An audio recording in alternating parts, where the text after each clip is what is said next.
नमस्कार दोस्तों, साहित्य समाधान के मंच से मैं डॉक्टर रीता गौड़ आपका हार्दिक स्वागत करती हूं, अभिनंदन करती हूं। दोस्तों, आरपीएससी असिस्टेंट प्रोफेसर की वैकेंसी नोटिफिकेशन तो बहुत समय पहले ही आ गया था, लेकिन हम इंतजार कर रहे थे कि अपडेटेड सिलेबस आ जाए तो उसके हिसाब से अपनी इस पाठ्यक्रम की मुहिम शुरू की जाए। तो आज के सत्र से हम अपना आरपीएससी असिस्टेंट प्रोफेसर का मुहिम शुरू कर रहे हैं। अब जो भी कुछ हम पढ़ेंगे वो इसी पाठ्यक्रम पर आधारित होगा, लेकिन सबसे पहले ये जरूरी है कि हम पाठ्यक्रम क्या है उसको अच्छी तरह से समझ लें, क्योंकि इसमें से बहुत सारे बिंदु ऐसे हैं, बहुत सारे टॉपिक्स ऐसे हैं जिन पर पहले से ही यूट्यूब पर साहित्य समाधान के चैनल पर बहुत सारे वीडियोस पहले से मौजूद हैं। तो चलिए एक नजर डालते हैं। आपको ये तो पता ही है कि 2 पेपर होंगे, हर पेपर में 75 अंक का पेपर होगा और हर पेपर में प्रथम प्रश्न पत्र में भी 150 प्रश्न होंगे, द्वितीय प्रश्न पत्र में भी 150 प्रश्न होंगे और हर पेपर 75 अंक का होगा, यानी कुल मिलाकर के 150 अंक निर्धारित हैं। उसके आधार पर आपकी मेरिट तय की जाएगी। तो सबसे पहले प्रथम प्रश्न पत्र पर नजर डालते हैं। देखिए, दोनों प्रश्न पत्रों में 5-5 इकाइयां हैं और मोटे तौर पर मैंने जो पिछले प्रश्न पत्र देखे उनके आधार पर, खास तौर पर जो 2021 में हुआ प्रश्न पत्र, क्योंकि उसी शैली में अब का भी पेपर होगा, उसी के आधार पर, वो जो फॉर्मेट है उसी के आधार पर अब भी सिलेबस का विभाजन होगा, प्रश्न उसी तरह से पूछे जाएंगे। तो ये जो 5 इकाइयां हैं प्रथम प्रश्न पत्र में भी और द्वितीय में भी, हर इकाई से लगभग 28 से 31 प्रश्नों के बीच में है। अगर किसी में 29 प्रश्न पूछे जा रहे हैं तो अगले में 31 या 32 भी हो गए हैं। तो उस हिसाब से हर इकाई को आपको ध्यान से पढ़ना है। सबसे पहली बात तो यह है। दूसरी बात, हर इकाई में कोई ना कोई टॉपिक ऐसा जरूर है जिस पर प्रश्न अधिक पूछे जाने की संभावना है, तो उसकी चर्चा हम अभी कर लेंगे। तो चलिए नजर डालते हैं पाठ्यक्रम पर। सबसे पहली प्रश्न पत्र की सबसे पहली इकाई हिंदी भाषा और व्याकरण से संबंधित है। हिंदी भाषा का उद्भव और विकास, इस पर पहले से यूट्यूब पर वीडियो है। हिंदी भाषा की प्रमुख बोलियों पर भी बात की गई है, वहां उसका भी वीडियो है। राजस्थानी भाषा, प्राचीन स्वरूप, डिंगल, राजस्थानी भाषा की प्रमुख बोलियां, मारवाड़ी, मेवाती, ढूंढाड़ी, हाड़ौती, मेवाड़ी, बागड़ी। क्योंकि आरपीएससी का सिलेबस है, आरपीएससी असिस्टेंट प्रोफेसर की वैकेंसी है, तो जाहिर सी बात है कि हमें इस बिंदु पर अधिक ध्यान केंद्रित करना है कि इससे संबंधित हमारा कोई भी प्रश्न गलत ना हो। दूसरा, एक और महत्वपूर्ण जो इसमें है, लेकिन इसका मतलब ये बिल्कुल नहीं है कि दूसरे टॉपिक्स को आप नजरअंदाज कर दें, क्योंकि बेटा प्रतियोगी परीक्षाओं का मतलब ये होता है कि उसमें एक एक अंक हमारे लिए बहुत कीमती होता है, तो हम रिस्क नहीं ले सकते। तो हम इनको बहुत अच्छी तरह से करेंगे, पकड़ बनाएंगे, लेकिन बाकी बिंदुओं को भी हम मजबूती से और ध्यान से पढ़ेंगे, पूरी एकाग्रता के साथ। दूसरा टॉपिक जो इसमें है वो भाषा के रूप में उसकी संवैधानिक स्थिति। आगे चलते हैं, देखते हैं। और इस राजभाषा और संवैधानिक स्थिति पर भी पहले से YouTube पर वीडियो है, तो जो पहले से आपको उपलब्ध है उस पर आप अपनी पकड़ मजबूत बनाएं। हम शुरू करेंगे अब पढ़ना YouTube पर, तो आपको समय के साथ साथ वो उस पाठ्यक्रम भी हो जाएगा। और बिल्कुल निश्चिंत रहें, जो भी आपकी समस्याएं होंगी उनको ध्यान में रख करके ही YouTube पर लेक्चर्स अपलोड किए जाएंगे। हिंदी व्याकरण में मानक वर्णमाला, शब्द निर्माण, उपसर्ग, प्रत्यय, ये सब कुछ हम YouTube पर पढ़ चुके हैं। समास, वाक्य के भेद, शब्द शुद्धि, वाक्य शुद्धि, ये सब कुछ किया जा चुका है। शब्द के व्याकरणिक प्रकार, संज्ञा, सर्वनाम, विशेषण, क्रिया विशेषण, संबंध सूचक अव्यय, समुच्चय बोधक अव्यय, ये सब भी हम YouTube पर पढ़ चुके हैं। दूसरी इकाई है भारतीय काव्य शास्त्र की। इस पर बहुत कम वीडियोस अपलोडेड है, क्योंकि अभी तक जो भी वीडियोस हमने डाले वो उनका उद्देश्य था सेकंड ग्रेड और फर्स्ट ग्रेड के पाठ्यक्रम को ध्यान में रखकर वे बनाए गए थे, तैयार किए गए थे।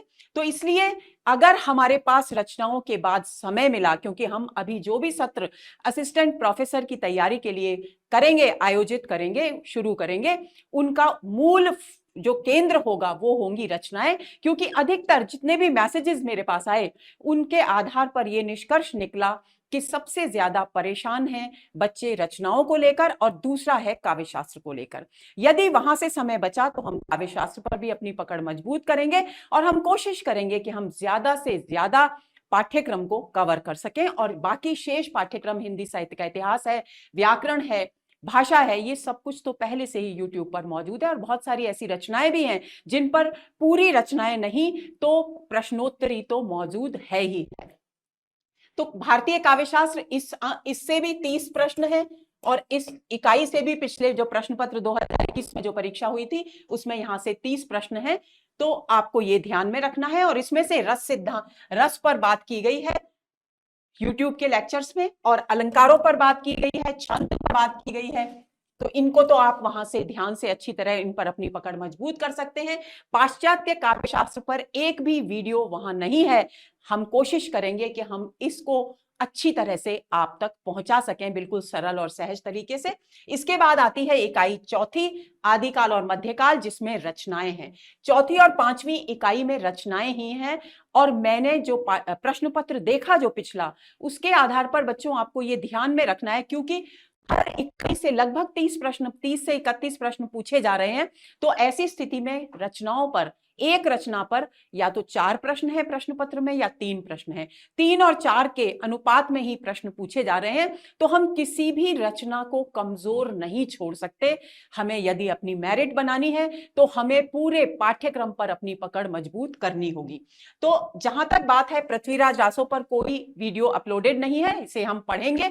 लेकिन हाँ, जहां जो रचनाएं बहुत बड़ी हैं बच्चों, पहले से ही मैं बता दूं, उनके चयनित अंशों को हम समझेंगे, लेकिन उनकी पूरी विषय वस्तु का सार हम समझेंगे और उन पर आधारित ऐसे प्रश्न तैयार किए जाएंगे जो आपकी उसकी विषय वस्तु पर, रचना की विषय वस्तु पर पकड़ मजबूत करें और आप कोई भी प्रश्न आए आप उसका जवाब देने की, सही उत्तर देने की स्थिति में हो।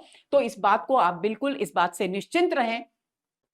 अगली रचना आती है कबीर ग्रंथावली। तो कबीर ग्रंथावली में आरंभिक 20 पद हैं, जिनमें से 10 पद का वीडियो पहले से ही मौजूद है और गुरुदेव को अंग और विरह को अंग भी वहां मौजूद है। केवल 10 पद इसमें शेष हैं, तो ये 10 के 10 पद हम अच्छी तरह से अपने सत्र में पढ़ लेंगे। उसके बाद बात आती है मीरा पदावली की। तो यहाँ पर जो पुस्तक यहाँ लगाई गई है वो है डॉक्टर शंभू सिंह मनोहर की।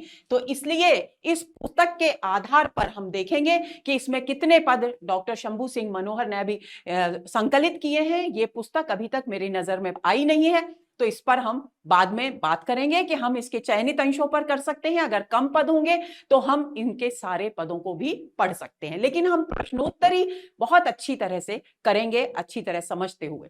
इसके बाद भ्रमर गीत सार है। भ्रमर गीत सार में 20 पदों पर हम बात कर चुके हैं।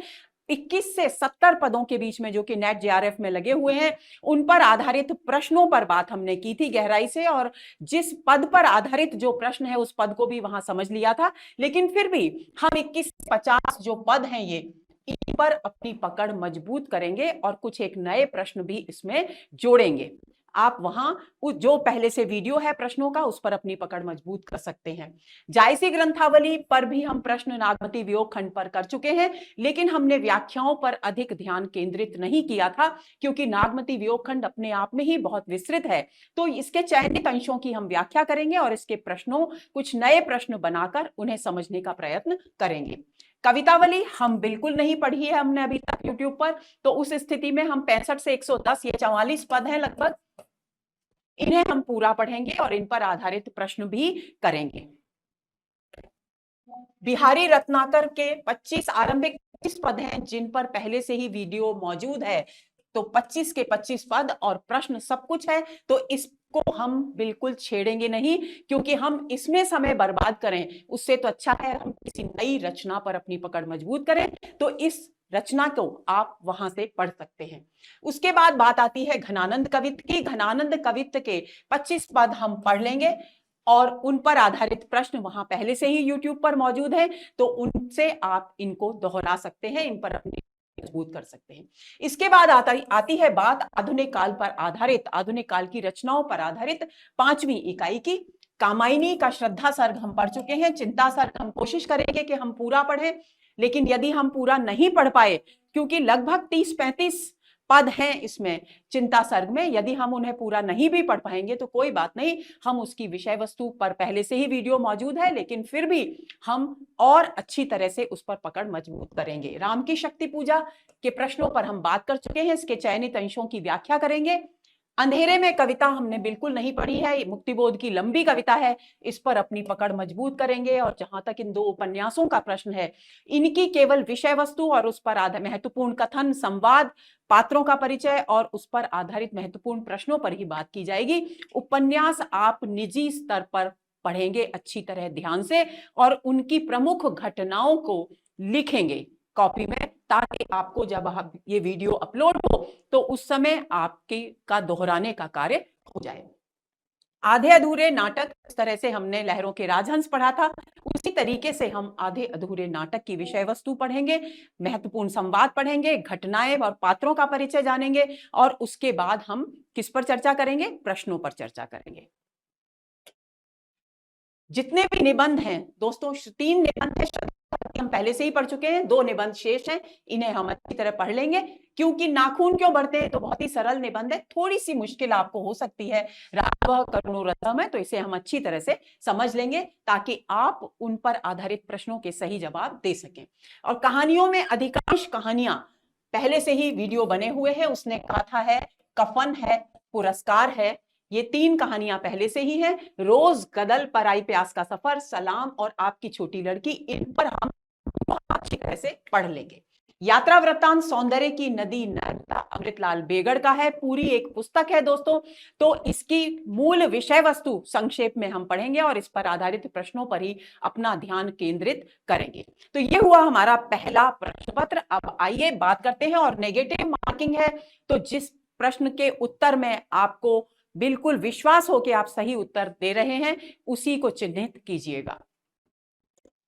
इसके बाद दूसरा प्रश्न पत्र हिंदी साहित्य के इतिहास से संबंधित है, इसकी भी 5 इकाइयां हैं। सबसे पहली इकाई में साहित्य इतिहास लेखन की परंपरा और आदिकाल है, इस पर पहले से ही विस्तृत वीडियो मौजूद है और यहां भी प्रत्येक इकाई से लगभग 30 प्रश्न पूछे गए हैं प्रश्न पत्र में, तो आपको हर बिंदु पर अपनी पकड़ मजबूत करनी है। इसके बाद दूसरी इकाई है भक्तिकाल, भक्तिकाल की अधिकांश वीडियो मौजूद है, तो भक्तिकाल को यहां से पढ़ लेंगे। उसके बाद रीतिकाल पर भी वीडियो मौजूद है, कवियों के विषय में भी बताया गया है। केवल अगर वीडियो कम है तो वो है आधुनिक काल।